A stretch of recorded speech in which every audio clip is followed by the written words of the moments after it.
Andrew Luck has been in the playoffs every year since he came into the league. Last year was the first time he made it into the second round, only to lose to Tom Brady and the Patriots 43-22, which you saw right there. Well, Skip Bayless wrote an article that's up on ESPN.com right now, and he writes this about one Andrew Luck. Can we please wait until this January to coordinate this kid, just to make sure he can win one playoff game without turning the ball over? He's now all of 1 and 2 in the postseason, 6 touchdown passes to 8 interceptions. Back out live, we welcome our analyst in, Jeff Saturday, NFL analyst, played with the Colts, so you can talk about this. We're going to give the question over to Skip, however. How important do you believe this year is for one Andrew Luck? I think it's crucial. I'm waiting and I'm seeing, and Jeff, just to bring you up to date, this is a discussion Steve and I have often had on this show. And for the record, and this is what I started off this column with, I do not hate Andrew Luck. In fact, he might be as fine a young man who has ever been a star quarterback in the National Football League. But what I am dumbfounded, continually dumbfounded by, is the premature coronation of Andrew Luck. He is obviously very, very good. But I hear analyst after analyst on this and other networks all but shoo him into the Hall of Fame, as in he's an obvious first ballot Hall of Famer. So I have now changed his name to Andrew Lock, L-O-C-K, because he's a first ballot Lock Hall of Famer. I have to give into it and say, okay, but you know what? I need to see just a little bit more. Even now, he leads this league in passing yards, but he's only 6th in the QBR statistic, because he's tied for 9th in interceptions. He does turn the ball over. He'll throw interceptions, he'll fumble it. And in the postseason last year, he threw not 4 or 5, he threw 7 interceptions in 2 games. And they were very lucky, the Colts were, at home, that they climbed out of the hole that he dug with 3 interceptions and won 45-44, because the Chiefs, for reasons that only the injury gods know, they got decimated in that game. They lost both their running backs and both their bookend pass rushing ends, and Andrew Luck in the second half was pressured on only 2 of 25 dropbacks. He was great, but again, he was really, really bad to start off with. And then he went up to Foxborough and didn't throw 2 or 3 interceptions. He threw 4 interceptions. So could we just hold off, as you read my quote, could we at least just see one home playoff game this year? And I think he could have several home playoff games. He could have 2, because I think they're in line with an easy closing schedule. Now, the New England game is dicey, but it's simple enough to me. It's easy enough. They might wind up with home field advantage throughout the playoffs. So, big picture, give me your feedback on the whole idea of the premature coronation of Andrew Luck. Yeah, well, for me, from a former player perspective, I look at this in 2 different ways, right? I look at him in his first 3 years, and if you put him around Tom Brady and Peyton Manning in their first 3 years, he stacks up very well, right? He's 72 touchdowns, 36 interceptions. He's only lost 13. Brady had lost 12 at this point. 72 touchdowns, Peyton 85, Brady. All those numbers fit. When you start talking about Hall of Fame, it is way premature in any discussion for any third-year player to be discussed about the Hall of Fame. I don't care. From Peyton Manning in his 3rd year, it's disrespectful to our game for people to start talking about the Hall of Fame when somebody's in their 3rd year of our game. The reason Tom Brady, in my opinion, is a Hall of Fame guy is because Super Bowls, MVP, longevity being one of the key components. Sure. Peyton Manning, MVPs, Super Bowl champion, longevity, right? I mean, you look at the way they've played this game. They've played it at a competitive level for this many years, and they are still fantastic football players. We throw the word great around way too much in our game. But the problem with comparing Andrew Luck with these 2 guys is where they are in their careers. We need to compare Andrew Luck to other 3rd-year quarterbacks or other quarterbacks. Don't try to take them to the premiere of our game for the history of our game. I think it's unfair in both respects. I think Peyton Manning, Tom Brady, these guys have earned. Steve Young, they've earned that ability because of what they've done, right?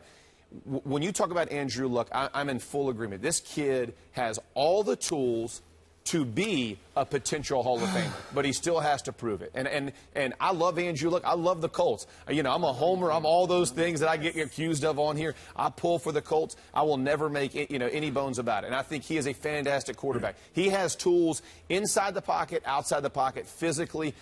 The one thing I think that you short him on is his ability to overcome the interceptions. Sure. A lot of quarterbacks would fold up when they make mistakes like that. I agree. The one thing that I respect about him, or one of the biggest things I respect, is that he will take accountability for what he's done. He's not backing down. Come the fourth quarter, he's still going to be the same gunslinger, and he will win you a lot of football games with that mentality. And it's because he has that. He'll take the accountability, and then he moves on, and let's get better as a football team. You I like respect the amnesia that he has. Exactly. All I right. love it. Stephen A., your take.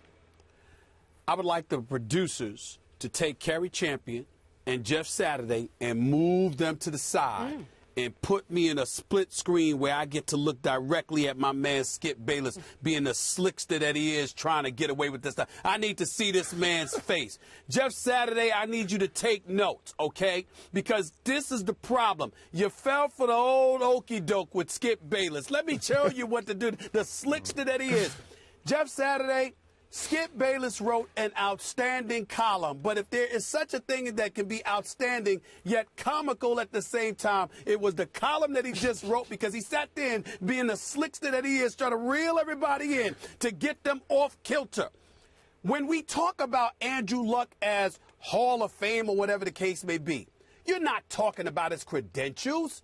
Clearly you're not. What you're saying is he has all the requisite tools and all the requisite skills based on everything we've seen from the greats to ultimately be those dudes one day. Skip knows that's what we're saying, but Skip wants to get on them because Skip's bringing up those 7 interceptions in 2 games and all of this other stuff, which brings me to Skip Bayless. You're slickster. I love you, boy, because you're really good. There's nobody better than you, Skip Bayless. But you got to understand something, because see, Skip Bayless knows this, and when I go here, he's going to get uncomfortable. He'll get over it because I'm his brother. He loves me. He'll get over it. Skip Bayless. I used to. Skip Bayless. Yeah, you do. You can't help it. You can't help it. Here's the thing, Skip. We understand that Andrew Luck threw those interceptions. We also understand the positive things that he did. But when people are looking at some of the things that you're saying, they're not saying you're inaccurate. They're saying, who are you to say that? Because remember, all he does is win. All he does is win games. Unleash. You know where I'm going. Tim Tebow. 7-4. What does that have to do with this? Oh, I'm getting there.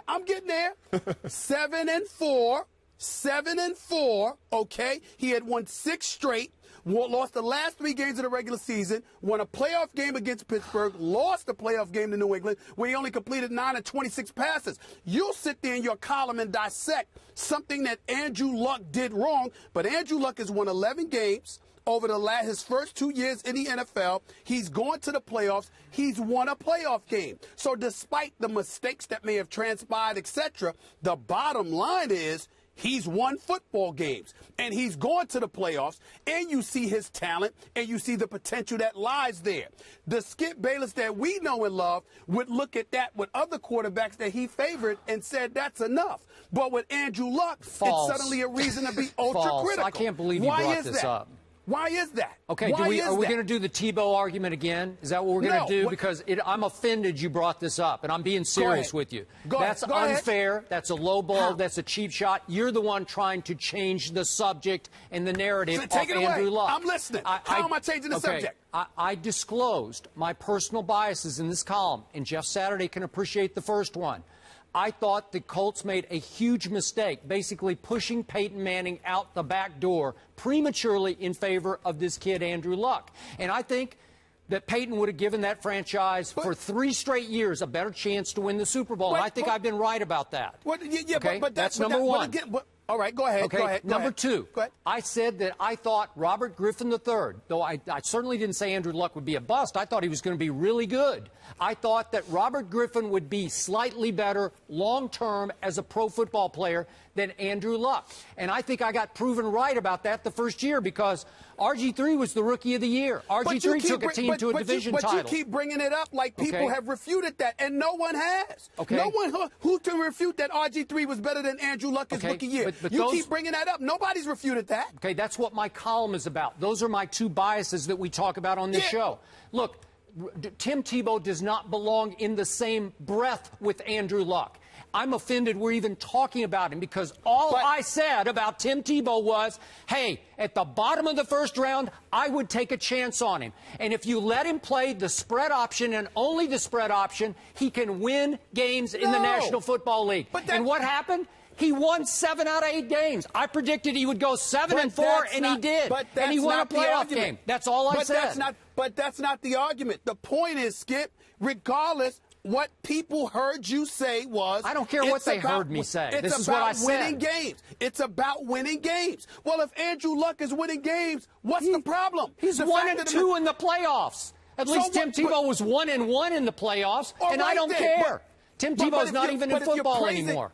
But if you're praising somebody for winning games, how are you going to ignore it when the other dude doesn't? As I wrote, because he was the number one overall column, pick. I have been because forced. He was the number one overall pick. I have been forced prematurely on this show by analysts and certainly by you because you loved Andrew Luck before the draft and you predicted greatness for him.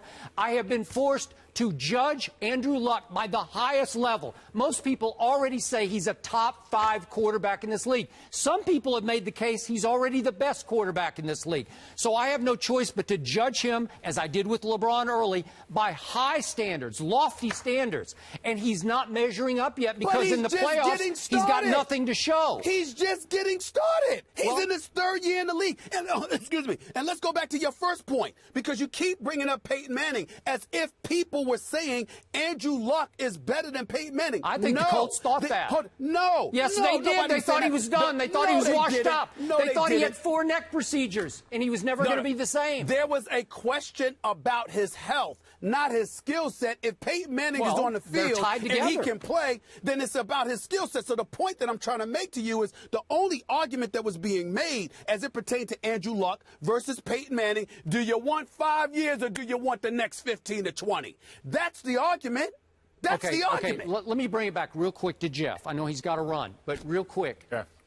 Am I right? And again, your heart's with Peyton, so I'm probably putting you on a hot seat here. But did they make a mistake not keeping Peyton for the next 3 years? I think Irsay made a business decision. He felt like he didn't think Peyton was going to be healthy. He wasn't willing to gamble the money. I think if he knew Peyton was going to be healthy, if he knew now, I think he knew then what he knows now. But I think injury-wise, you got that kind of money coming through. You had to make a business decision. And you can't determine whether or not that's a mistake or not. You just said business decision. Yeah, I think he made a complete business.